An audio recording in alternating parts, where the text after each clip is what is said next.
quando você abre lá a gavetinha, você vê que a demanda não é profissional, a demanda é emocional.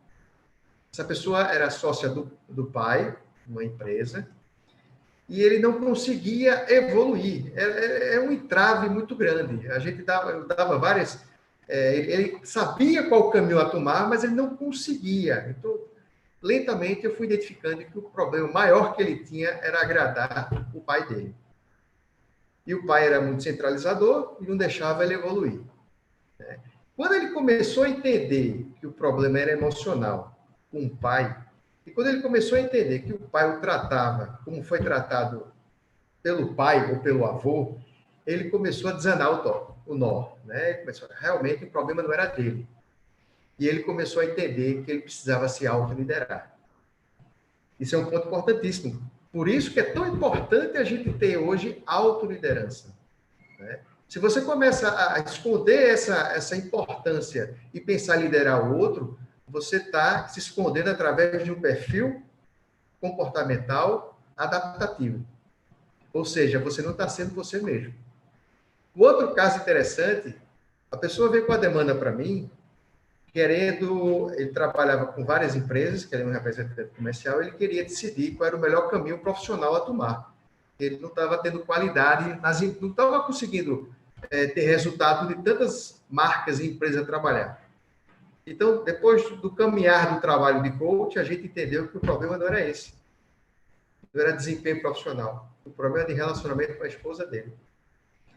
Então, isso nos leva a crer que nossas decisões estão baseadas sempre nas emoções.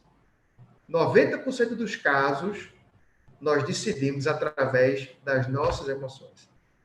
E como é que eu faço, Sinal, para poder entender, para ser mais assertivo das minhas decisões, já que é emocional? Autoconhecimento. Quando você se conhece, as suas fraquezas, as suas forças, as suas habilidades, você começa a tomar conta das suas decisões. E quando você começa a tomar conta das suas decisões, aí sim, você tem capacidade de liderar o outro. É fantástico, isso é fantástico. E nós estamos precisando, nesse mundo todo, de bons líderes. Eu vejo tanta empresa, a Renata pode até me ajudar, com rotatividade de pessoas que nós contratamos pelas habilidades e demitimos pelo comportamento. Estou certo ou errado, Renata? Pode abrir teu áudio aí. Estou certo ou errado? Tinha acabado de escrever. Você é especialista em seleção, não é isso?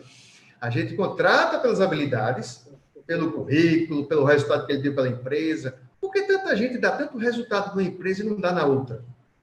Eu vejo isso com muita frequência. Ah, eu trabalhava noutra empresa porque lá eu me identificava e aqui eu não consigo evoluir.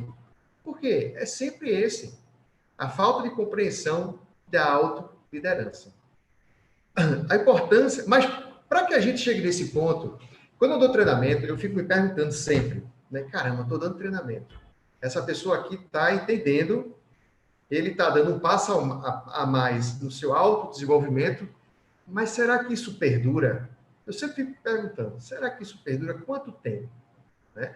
Nós temos um treinamento que são 3 meses de acompanhamento através de mentoria, um encontro por semana. É fantástico. Eu digo sempre para as empresas que essas pessoas que vão fazer o treinamento dessas empresas têm a capacidade de mudar, porque ela tem 25% do ano, né? Para que mude o seu hábito e seja mais produtivo. E traga os exemplos para a sua vida pessoal. Mas quando eu termino, eu fico me perguntando, caramba, quanto tempo isso vai durar? Né? Por isso que é tão importante o treinamento.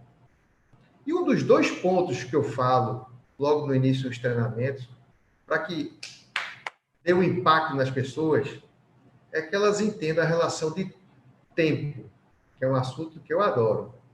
Que foi esse tema, tempo, que me fez tomar várias decisões em relação à minha vida. Aí eu pergunto a vocês, Tabata, Priscila, quanto tempo você vai viver? Quantos anos você vai viver? Né? Ainda bem que a gente não sabe, né?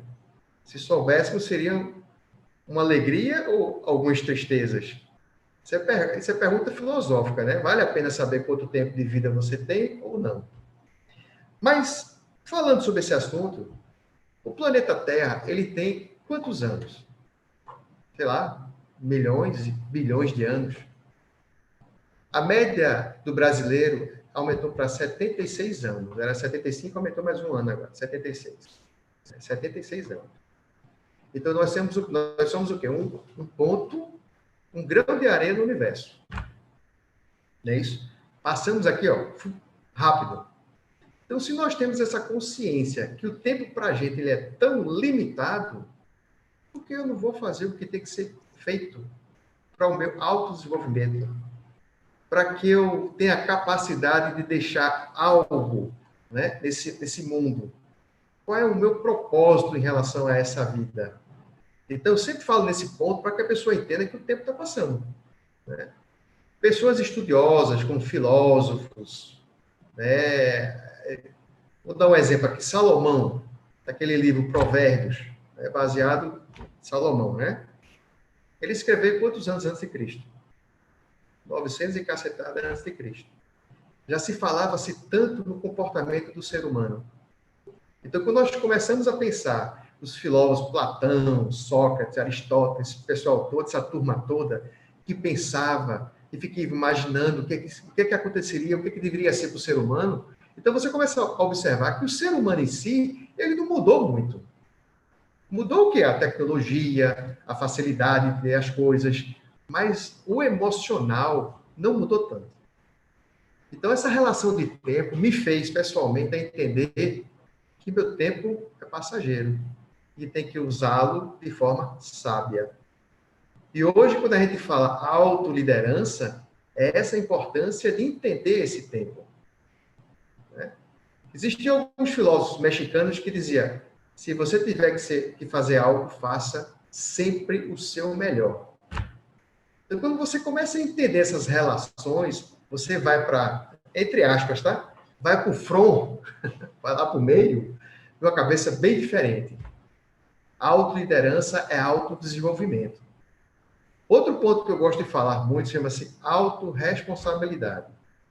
E tem muito a ver sempre com você.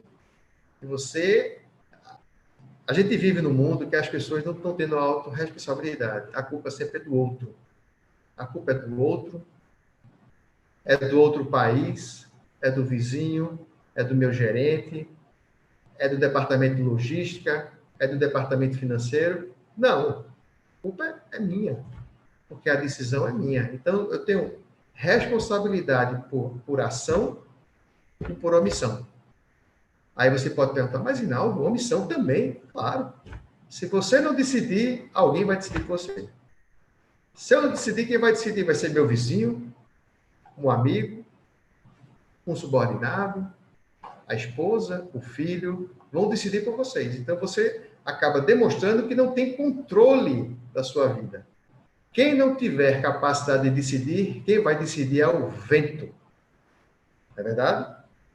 Quando você tem controle da sua vida, você começa a entender que é tão importante ter propósito.